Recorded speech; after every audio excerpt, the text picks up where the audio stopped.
Government senior secondary school खारिया के सभी +2 के विद्यार्थियों को सुप्रभात। इतिहास में आज का हमारा जो टॉपिक है वो रहेगा जाति प्रथा के हानियां या अवगुण। पिछली बार मैंने आपको बताया था कि पहले हमारे यहाँ वर्ण व्यवस्था थी, जाति प्रथा नहीं थी। तो 4 वर्ण थे, क्षत्रिय, ब्राह्मण, वैश्य और शूद्र। ये 4 वर्ण होते थे, लेकिन धीरे धीरे इनका जो रूप है वो बिगड़ता गया।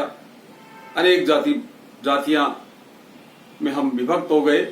तो इसलिए आज का जो हमारा टॉपिक है वो रहेगा जाति प्रथा के अवगुण या दोष।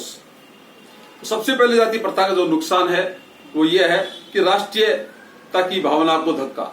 नंबर 1, राष्ट्रीय भावना को धक्का।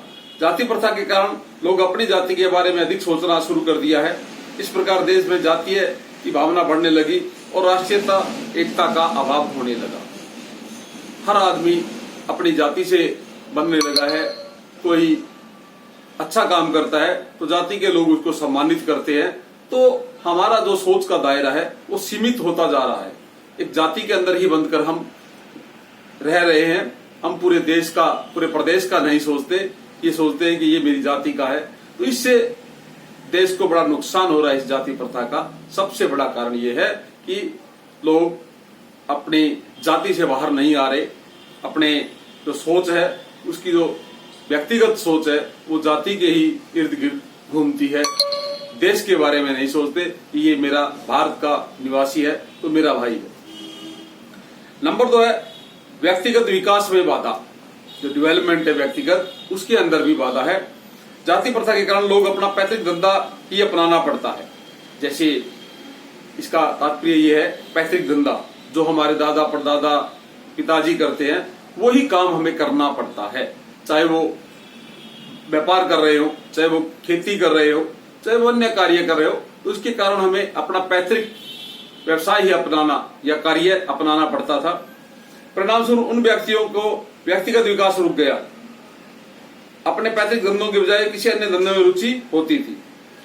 यानी किस व्यक्ति की अंदर अच्छा टैलेंट है, लेकिन वो अपने व्यक्तिगत पैतृक व्यवसाय के अंदर ही उसको काम करना पड़ेगा। वो उस दायरे से अलग जाकर के कार्य नहीं कर सकता था। तो इसलिए उस व्यक्ति के अंदर जितना भी टैलेंट था वो छिप जाता था या दब जाता था। क्योंकि अगर मान लो उसके परिवार खेती कर रहे हैं तो वो खेती ही करता रहता था। खेती ही करने में उसको लगा दिया जाता था। उसके अंदर अगर कोई व्यक्तिगत अन्य कार्य करने की या कोई अन्य प्रतिभा है तो वो प्रतिभा दब जाती थी। फिर छुआछूत की भावना। जाति प्रथा का सबसे बड़ा जो नुकसान है वो देश को, ये छुआछूत की भावना फैल गई। ब्राह्मण, वैश्य और क्षेत्रीय लोग शूद्रों को नीच जाति समझकर उनसे घृणा करने लगे थे। मैंने आपको बताया था 4 वर्ण है। शूद्र को यह समझा जाता था कि यह ऊपर वाले तीनों वर्णों की सेवा करने के लिए ही उत्पन्न हुआ है। शूद्रों को न तो मंदिरों में जा सकते थे, शूद्र जो लोग हैं उनको कई जगह मंदिरों में भी प्रवेश के लिए निषेध था। यानी उसको, और यहां तक कि नहीं सार्वजनिक कुओं में पानी भरने की आज्ञा थी। जहां पर क्षत्रिय या अन्य वर्ण के लोग कुएं पे, तालाब पर पानी भरते थे या पानी पीने के लिए लेते थे, तो शूद्र को लिए वहां पर निषेध था। शूद्र उस कुएं से पानी पीने के लिए नहीं भर सकता था। यहां तक कि लोग जहां बैठते थे, शूद्र को अपने पास बैठाने के लिए भी नहीं बिठाते थे। वो उनसे थोड़ी दूरी पर ही नीचे बैठता था। तो ये एक देश के लिए बड़ा आघात था, देश के लिए एक बड़ा नुकसान था। क्योंकि उस शूद्र के अंदर हीन भावना रहती थी, वो कभी भी अपने आप को सम्मानित नहीं समझता था। धन्यवाद।